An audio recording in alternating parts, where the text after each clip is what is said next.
Welcome to today's podcast of Stay Curious from the American Space Museum.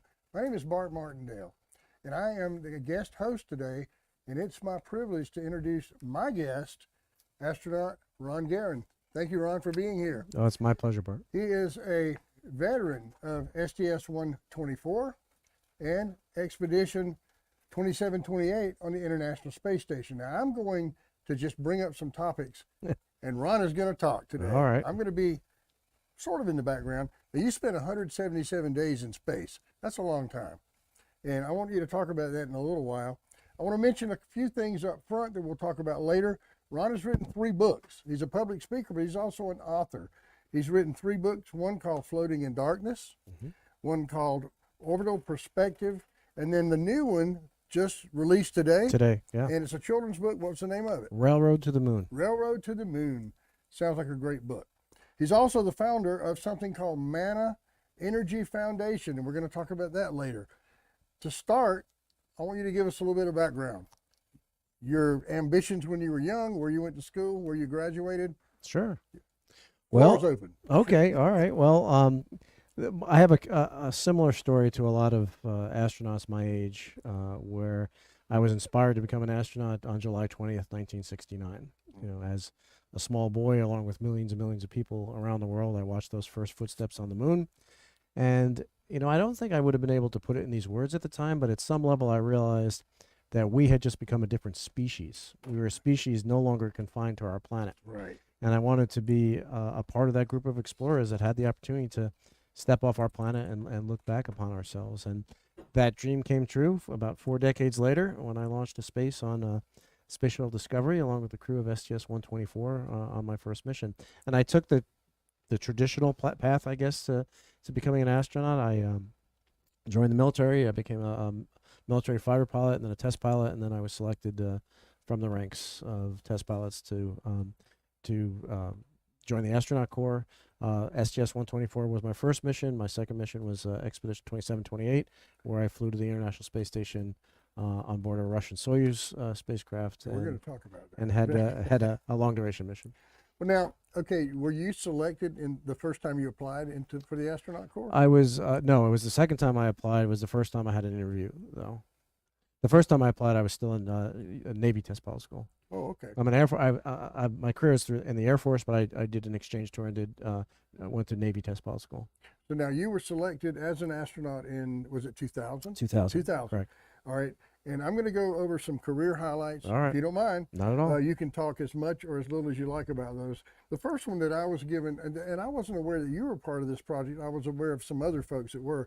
The NEMO project, the undersea project that's in our state. It's down in Key Largo. Is that right? Just off the coast of Key Largo. Tell us a little bit about that. Yeah, NEMO stands for NASA's Extreme Mission Operations, and they're scientific missions that occur on the bottom of the ocean, about 5 miles off the coast of Key Largo.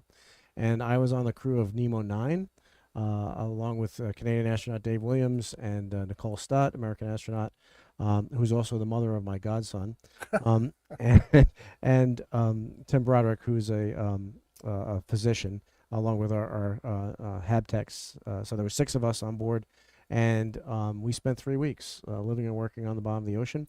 We were simulating that we were in a lunar base, and we were developing a lot of the lunar exploration procedures that hopefully we'll be using here in a few years. Was that hard to do, to be there under those circumstances for such a long time? It was wonderful, actually. It was, you know, lots of people go scuba diving, and when you're scuba diving, you're kind of visiting the undersea world. We were residents of the undersea world. We got to know our neighbors. They got to know us. It's in a beautiful coral reef, and it was an awe-inspiring mission. It really was. Is it still open and ongoing, the project? I don't know if the habitat is still ongoing. I'm not sure if we're still sending NASA crews there or not.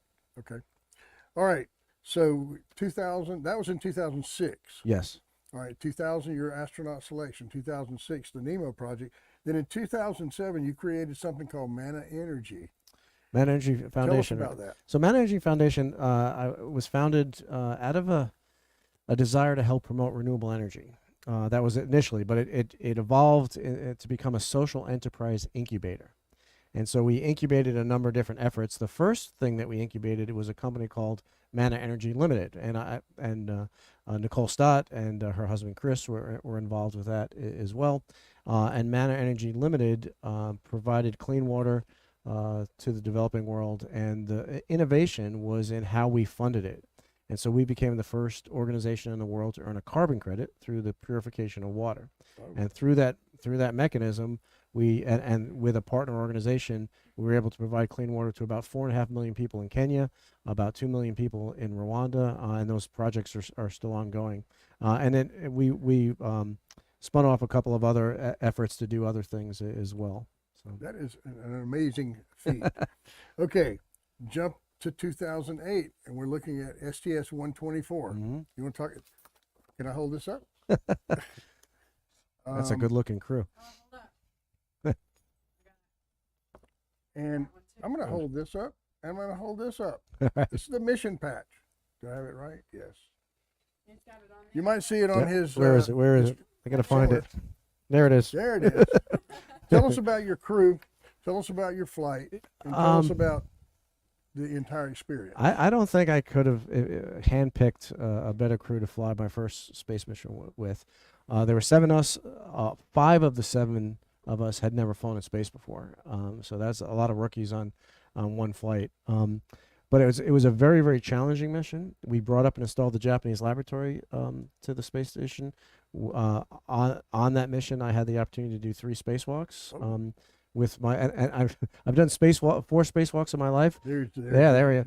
I've never done a spacewalk without Mike Fossum. Really? Yeah. So all 4 of my spacewalks were done with Mike Fossum. 3 were on the STS-124 mission. 1 came a couple of years later on Expedition 28. And all of the spacewalks that were on that first mission on STS-124 were in support of the installation of the Japanese laboratory to the space station. And that's still, that's still an integral part of the. Yeah, it's the biggest ISS the biggest part of it's the biggest pressurized volume on the space station. Very capable laboratory. Okay, now we have a photo on the screen of, I guess that's the 124 crew and the ISS. So the 2 guys in blue there, the guy on I guess as you're looking at it, the left is Garrett Reisman, and he was on the space station when we arrived. And Greg Shamatov on the right, we brought up and we left him there and took Garrett. We traded out Garrett. We took Garrett home and left Greg there. Well, that's an interesting picture because you are clearly in that picture the choir director. So that's a good picture. That is a good picture. Well, okay, what's it like living for a while on the ISS? It's wonderful. It's a wonderful place to live. It's very comfortable. It's large. You're not going to get claustrophobic on the space station. It's a big place. We've really done a great job making the habitability comfortable, and so yeah, it's a great place to live and work. So now you said we have a question. I have a question. Oh, okay. Yep. All right. Andy Allen said he smuggled something into space. What good stuff did you take to space? I didn't smuggle anything. Well, you get like your crew kit. What did I take? I took a lot of music. I took a lot of family photos. I took some New York Giant paraphernalia, some other sports team stuff. Lots of cards and letters from folks on the ground. I think nothing really exciting. I don't think. Nothing against NASA rules. Nothing against now. Of course not. No, we heard. That there was procedures. I don't know what the statute of limitations are at NASA, so Maybe yours are less because you've been more recent. So yeah. Well, now, I'll keep that on the deal. while we're getting questions from our technical folks, Marty had a question that he wanted me to ask you. Astronauts inevitably have a nickname. yeah. Okay, he wanted to know what yours, and I do too. Yeah. What was yours? Mine it comes from the military as agent. Agent. Agent, yeah. Okay. I can't tell you the story that's classified. Okay. So it's not like something on the Big Bang Theory. Never mind. Okay. You lost me. Sorry. All right. Now, from 2008 to this launch, we move over to 2011, Mhm. and that was your Soyuz launch. Mhm. and I had told you before we started, I've never asked this of anybody that's done both. Describe the difference in a shuttle launch and a Soyuz launch, because I've also read what your description of a return in a Soyuz capsule is. So you can mention that too. There's a big difference in the returning on a shuttle and a Soyuz are completely different. But part of the differences in my experience between flying on a Soyuz and flying on a shuttle is the fact that I flew on the shuttle on my first mission, and I flew on the Soyuz on my second mission. So, a lot of, I knew what to expect on the second mission a little bit more, right? I had been to space before. I knew how I was going to react to space. There was a lot less unknowns there. So you have to keep that in mind. But the big difference, I think, is the Soyuz launch was fun as it was happening. Really? I was having so much fun. In hindsight, looking back on the shuttle launch, it was fun. It probably was not fun at the time because it was my first mission. I had a lot of responsibilities. There was a lot of things I could do wrong and make a really bad day for everybody. And so on the Soyuz mission, it was my second mission. I knew what to expect. I had hardly any responsibilities at all other than looking out the window. And the physical difference is in the shuttle, it's this big, massive vehicle. It's shaking. At least on the first stage, with the SRBs going, and you're inside this big, massive vehicle. The Soyuz is a small. It's like three guys in the trunk of a car, right? It's just, and it feels like you're wearing the rocket on your back. So every pump that turns on, and every fan, every explosive bolt that fires, you're hearing all of that stuff.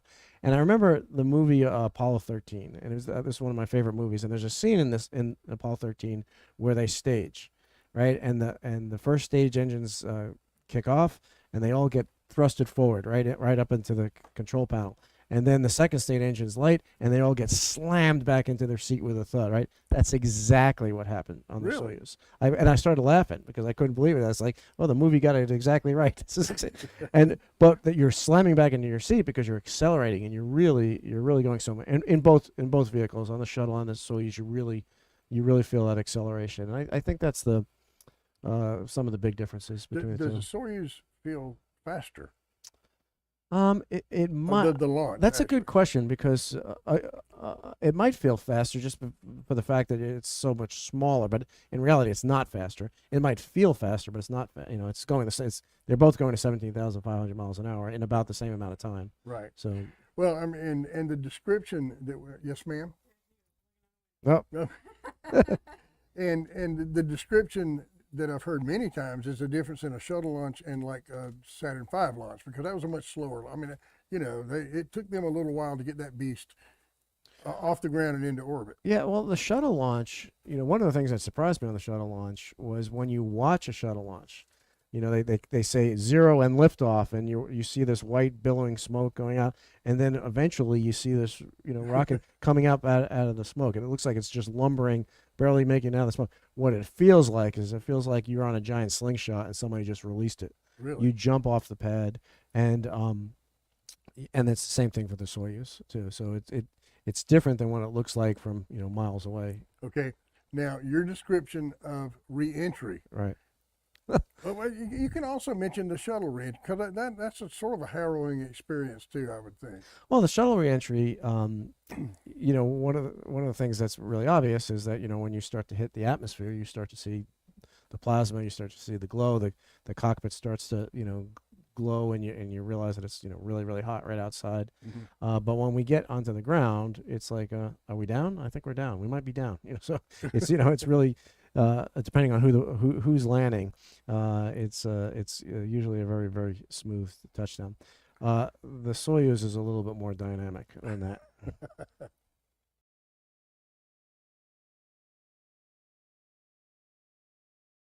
Got a question from Robert Law from Dundee, Scotland. Oh, from Scotland. He International question. Yeah, he wants to know which was the fastest launch, the shuttle or the Soyuz. Fastest in what way? From like time you strap in to the time you launch, or? I don't know. So I believe, if I remember correctly, that the Soyuz, we were in the Soyuz for less amount of time before from the time we got in there to the time we launched. The actual launch itself is almost exactly the same. It takes roughly 8.5 minutes. to go from 0 miles per hour to 17,000 miles per hour, 5 miles a second. That's orbital speed. And so, and like last night, Falcon 9 launched, they went to 17,500 miles an hour. So it's the same speed. Okay. Now, what is your famous description of what it's like to land in a Soyuz capsule? You know, I get credit for this. Oh, you didn't make that up?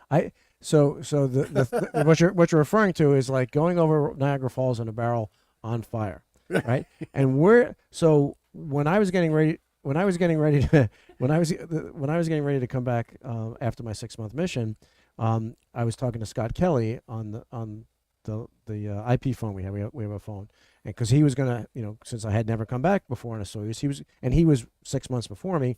He was gonna fill me in on what it was like, and that's what he told me. Because it's just like going over Niagara Falls in a barrel that's on fire. Now I had never done that before, so but I could imagine what it would be like, and that's true. But what I would add to that is I would say it's like going over Niagara Falls in a barrel that's on fire, followed by getting rear-ended by a Mack truck at a red light.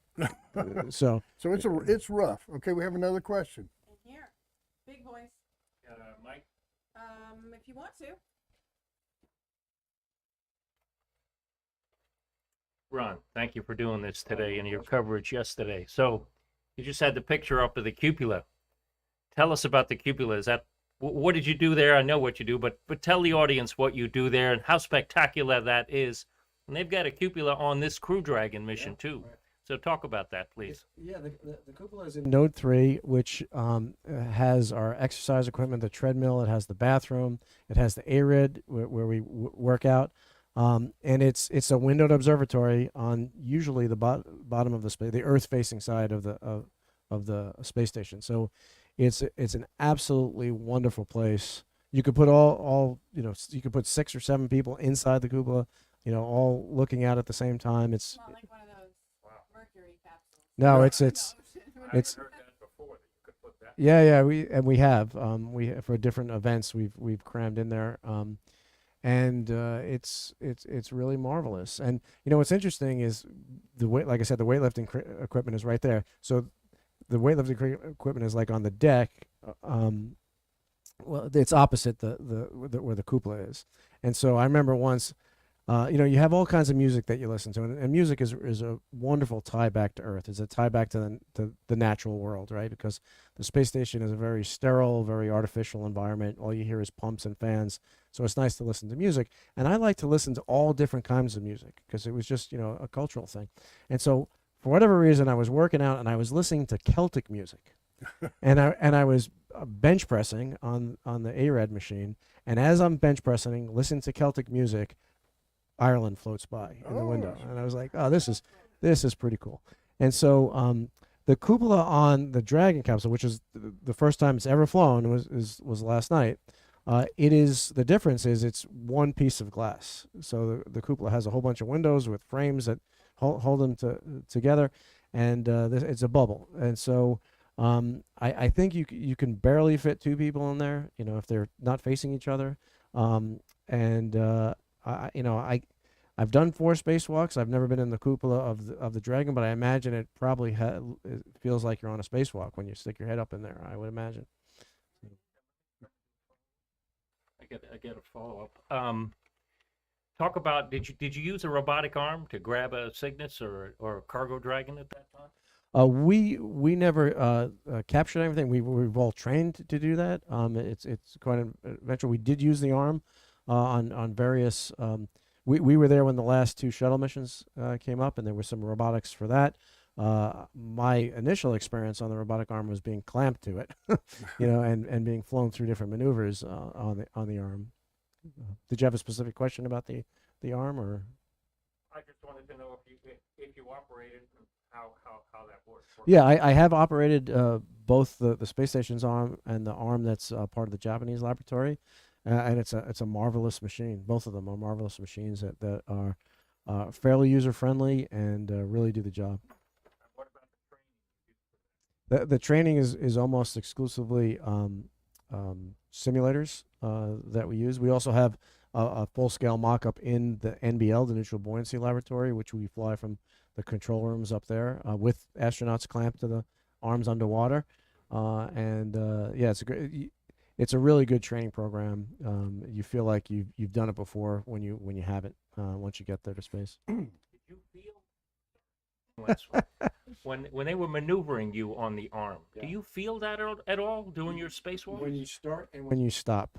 I remember one of the things I had to do on the last spacewalk. This was the last spacewalk of the shuttle era, and I was on the end of the arm. It was being flown, and I was carrying a 1,400-pound pump module that I was putting back into the payload bay of Atlantis to be brought back to Earth so that engineers can figure out why it failed. And at one point, all of a sudden, this giant box starts pulling out of my hands, and I'm getting pulled like out of the foot restraints, and I hear a big clunk, and I'm like, uh-oh, I wonder. And I had no view of the station at this point, no view of the Earth. I had no reference to know that I was moving or not moving, and I thought, ooh, I hope that wasn't the foot restraint. I hope that wasn't the foot restraint breaking off the arm. And now I just became the newest satellite, orbiting the Earth. Then I said, well, surely if I just just broke off the arm, that somebody would say something. And then I thought, well, maybe I lost radio at the same time. But anyway, I didn't clunk up. But what happened was the arm motion stopped. I didn't realize that it stopped, and the 1,400-pound box, thanks to Sir Isaac Newton, wants to keep going. And so you feel it when your motion stops or when it starts. That's when you really feel it. You spent 177 days in space. Most of that had to have been on the Expedition 2728. That's correct. So what were some of the other things you all did during that time? Now, you were there during the last two shuttle missions. Right. How long after Atlantis' departure were you there? So I think Atlantis landed in July, if I'm not mistaken. And today is the 10-year anniversary of my return on the Soyuz. Oh, so you were there a while. Yeah. So today's September 16th. I think the 135 was in July, if I'm not mistaken. Yeah. All right. So to fly on a Soyuz, you have to live for some while in Russia. I'm assuming you have to learn to speak Russian, to read Russian, and you just have to become a Russian in many ways, right? Describe that. Well, the official language of the Soyuz spacecraft is Russian. So Right. so everything is, and you're talking to Mission Control Moscow in Russian. All the procedures are in Russian. All the switches and dials are in Russian. So yeah, you need to. That's got to be hard. It's interesting.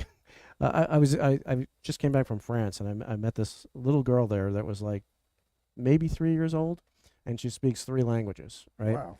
I studied Russian for 10 years, and she speaks better in all 3 of those languages than I spoke in Russian. So I'm not really sure how that works, but yeah, I studied Russian for 10 years, but it's a really tough language.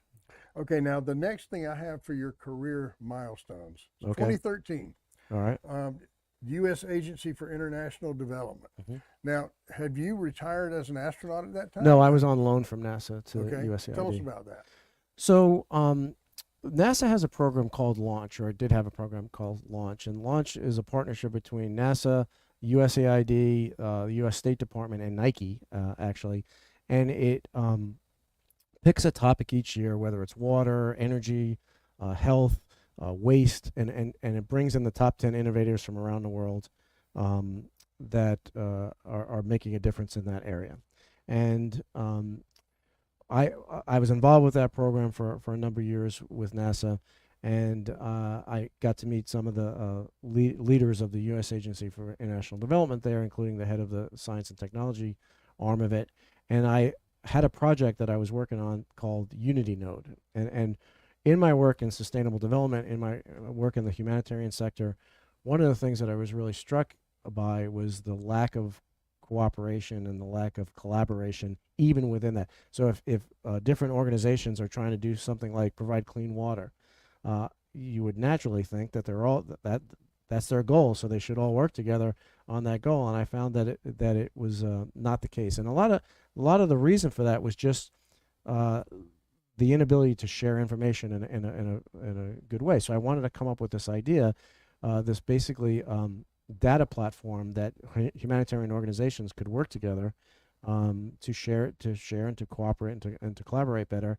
And I was just expressing to the head of USAID that I was thinking of leaving NASA so that I could go try and get this thing off the ground. And he said, well, why don't you come and work for us as part of USAID, and that will be your project. And so that's what I did. So when did you officially retire as an astronaut? October of 2013. 2000. So it was. Yeah. around So that I time. did a 6-month tour with USAID, and then I left NASA after that. And you've been busy ever since. Been busy ever since. Yeah. All right. Before we move on, we have an audience here, guys. We have some questions maybe from you all about what we've talked about so far. Miss Jean.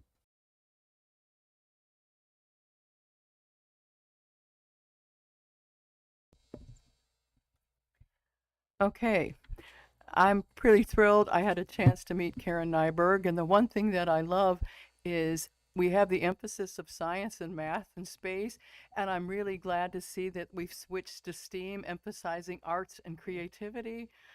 She was the first one, or one of the first astronauts to sew a quilt block in space, which I was tickled pink about. And I also like the fact that Nicole Stott did watercolors, and Dr. Sion is going to be doing her artwork and on the inspiration for. I just want to mention that a lot of people don't know the amount of creativity you astronauts have, and you've written books, so I'm just glad the emphasis is now a little bit moving towards the creativity side, and I'm very happy with that. So thank you. We got that A in the STEAM. Yes. Arts. That's right. No, I'm 100% behind that. I think A is the whole reason for doing STEAM in the first place.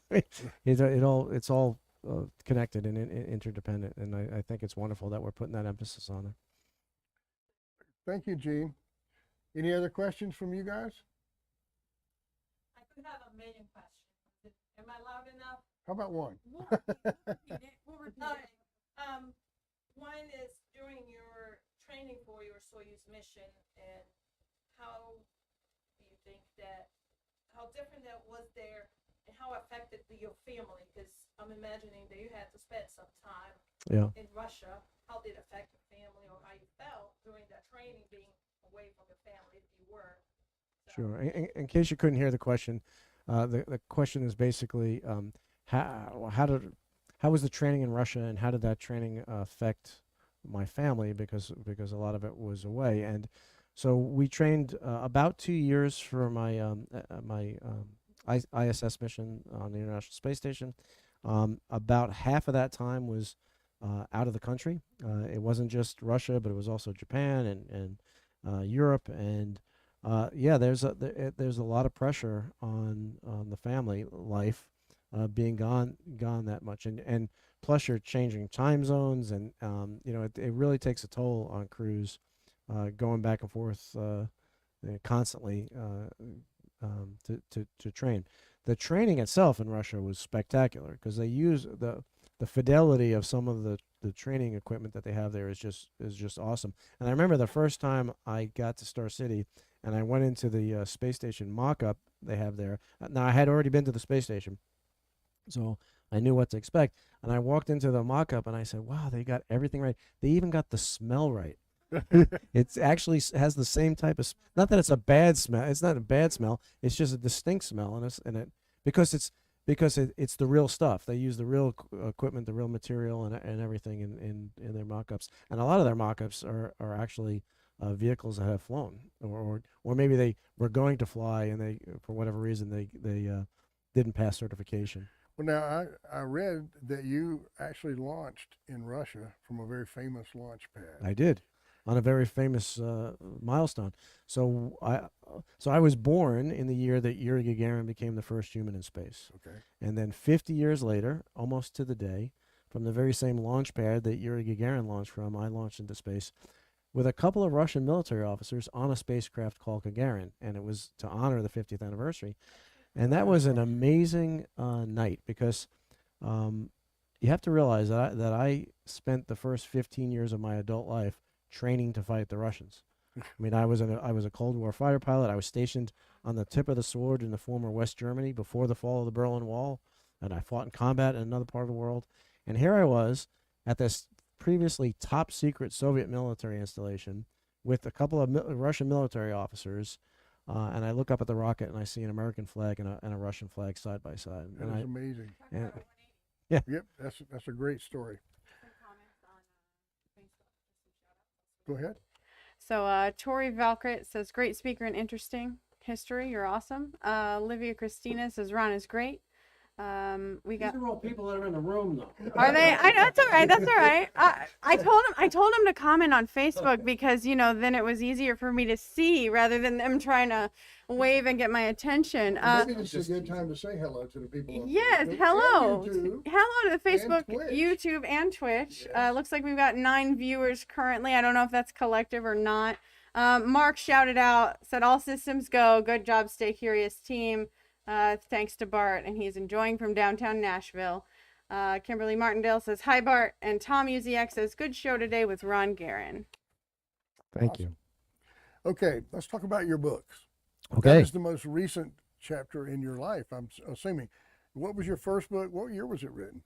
My first book was written in 2013, 2014, right as I left NASA. Okay. It's called The Orbital Perspective. It was published in 2015. And it's if you boil it down, it's about the need for international cooperation to solve the problems that we face. And you know, I kind of launched into space with a belief that we already right now have all the resources, all the technology we need to solve many, if not all, the problems facing us. And I spent a good deal of my time on the space station looking back at the Earth, thinking about the next 50 years and wondering if that statement is true, if we really do have everything that we need, why do we still face so many critical issues and problems? And I think the answer is because we have not learned to date how to cooperate on an international scale, right? We treat things so parochial, right? And so this book, The Orbital Perspective, was written with that goal in mind, to try and paint a path towards a greater level of cooperation to solve our shared problems. Because at the end of the day, we're all riding through the universe together on the spaceship that we call Earth, and there are no passengers. There's only crewmates. And we really are all in this together, whether we like it or not. That's the truth of it. And then I just a couple weeks ago published the book that's on the screen there, Floating in Darkness: A Journey of Evolution. And that is a book that I pretty much started writing in 1991. And Is it a sequel to the first one? Kind of. It's it's kind of a sequel. But it's a totally different objective, and it's a totally different style, and it reads like a novel because it's first person present tense. But what it is, it's an autobiographical narrative that talks about, you know, my combat stories and dogfights and space flights and spacewalks and living on the bottom of the ocean. But it's all there as an allegory for the evolution of society, not only where we've been, but where we need to go. And my objective in writing the book was to paint a path out of the divisiveness and the polarization that we see right now, and to illuminate a path towards a future that we'd all want to be a part of. And that was kind of the goal for that book. And then Railroad to the Moon, which launched today on the 10th anniversary of my return to Earth, is a children's book about a little girl who goes to the moon. And I don't want to give too much away, but she ends up becoming the mayor of Armstrong City that is on the moon. All right. Well, you mentioned the purpose and the feeling behind your first 2 books. And last night, now you had a role to play in the launch last night, right? In the launch coverage. In the launch coverage. Okay. You might want to tell us a little bit about that. Yeah, I was along with Leland Melvin and Katie Coleman and Jeff Kluger, who's the author of Apollo 13 and Apollo 8, and also the science editor for Time Magazine, was doing the launch coverage for Netflix and Time Magazine, and did a whole bunch of, I was on CNN, on the Today Show a couple times, and a bunch of other things, just because it's kind of a historic, it is a historic event, Right. where you have 4 non-professional astronauts in orbit right now as we speak. Well, I was reading some of the feed on the internet, waiting for the launch to happen, and they were giving descriptions of what each astronaut said they hope to see when they get into space. Yeah.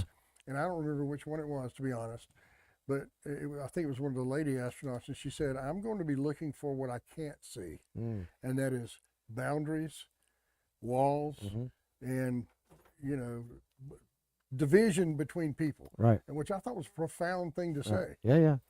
And I hear that from a lot of other astronauts that have been there. They said the significant thing about being in space is there are no lines drawn. There are no. I mean, did that affect your writing of these books? It did, but from the completely opposite idea, because I was of this same mindset. I've heard all these astronauts before I flew in space say you can't see any borders from space. And one day I was in the cupola, I was taking pictures, and I go back into my crew quarters later that day, and I'm looking at the pictures I took, and in one picture, which is at night, I see this long illuminated line snaking across a large landmass for hundreds and hundreds of miles, and it was really weird. I didn't know what it was. What I assumed it was a river, and that the moon must have been at the perfect angle to reflect off the river. But I did some research, and I discovered that what that line was is the illuminated man-made border between India and Pakistan. Oh, And so that had a big effect on me, because that was the scar on the otherwise beautiful landscape. That was a man-made barrier to collaboration that was keeping creative, innovative, problem-solving people on either side of that line from being able to cooperate and collaborate with each other on the problems that they share, living in the same exact location. right. And so it really, that was kind of a sobering thing for me to see, to see that, yes, you can see these scars on the Earth. You can see these I've never barriers. heard anybody say that before. That, I mean, you could see the difference between North and South Korea, for instance, right. because one has lights and the other one doesn't. Right. And there are things like that you can see. Certainly in the daytime, you could see differences as well, where you know there's a boundary there. You could see the southern border of the United States from, if you know what to look for, you could see it as well. So. Well, now, Jessica, you had said that when we discussed the books and so forth, you wanted to make a comment or two. Yeah, I've got a plug. If you're not able to come into the museum and get that signed copy today, make sure that you go to smile.amazon.com. Make sure you're connected to contribute to the U.S. Spacewalk of Fame Foundation, and part of your purchase goes straight to our pockets, and you can grab yourself a copy of these books and anything else you buy on Amazon. So you're helping out the museum without even spending a dime. Oh, well, that's awesome. That's awesome. Would you like to add anything else to this? That you've given us so many things to think about. Yeah, what I'd like to add is I'd like to encourage everybody to come visit the American Space Museum. It's a great museum. Is this your first time? It's my first time here, and I'm blown away by the attention to detail and the love that goes into everything that is here. It's filled with volunteers that are really passionate about the space program, and it really shows. Questions, guys? I have one last question. Okay. Watching the launch last night and some of the commentaries, and one of the things that popped up from news said tourists going up in space. It bothered me because I know they did more than just being a tourist. What your comments are, and how does the launch of 4 other, any Civilians. way, normal people, not trained to be an astronaut initially, so she didn't even thought she was going to fly because she never applied for it, can change the future, and then can change the generation coming up. Good Okay. question.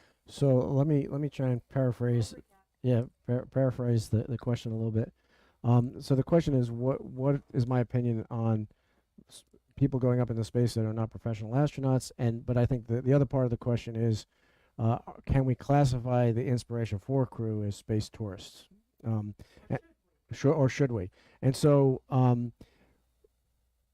the question about whether the Inspiration 4 crew is space tourists, now there is aspects of the mission that kind of fall into the category of space tourism, but there are no tourists on board. There's nobody who's there just to be a tourist, and there's no passengers on Inspiration 4. They're all crewmates, crew members. They've trained extensively. It's a short training program. It's only 6 months, but it's a very, very intense training program. Some of that designed by SpaceX, and some of that designed by the commander, Jared Isaacman. And from what I've seen, it's been a very, very comprehensive training program. And so each one has a unique role on the mission. So I think this is a real mission. This is not just a jaunt to go look at the Earth for a little bit. They're going to do that. Obviously, they're going to have fun. They're going to have an amazing experience. But they're also conducting research on board. They're doing outreach. One of the main objectives of the mission is to raise money for St. Jude's. Which is an amazing thing. Exactly, and who knows, this could really get us a head start on trying to end childhood cancer. There's a lot of education outreach on the mission, so it's really been designed very, very well. I can't think of any improvements that I would have made on a mission like this. The other thing is that it's orbital. It's not suborbital, and so what we saw a couple months ago with Richard Branson on Virgin Galactic and Jeff Bezos on Blue Origin is suborbital flights, right? And so they're going from 0 to 3,500 miles an hour, and they get weightless for 4 or 5 minutes, and then they come back. These guys are going from 0 to 17,500 miles an hour, and they're not going 50 miles or 60 miles. They're going to a few hundred miles, and they're staying there for 3 days. And so it's an order of magnitude more complex, more challenging, more risky. That needs for those missions. And so it's kind of two completely different leagues, two completely different situations. I think, and eventually, mankind will get to the point that this is commonplace, but obviously it's not now. Do you think this is going to be repeated rapidly beginning now, or? I think that what we're seeing right now is the dawn of a new era of space travel, where space travel hopefully becomes as commonplace as air travel, and it's very reminiscent of the early days of aviation, where Yes. back in the beginning, it was a very rare occurrence where somebody would fly in an airplane.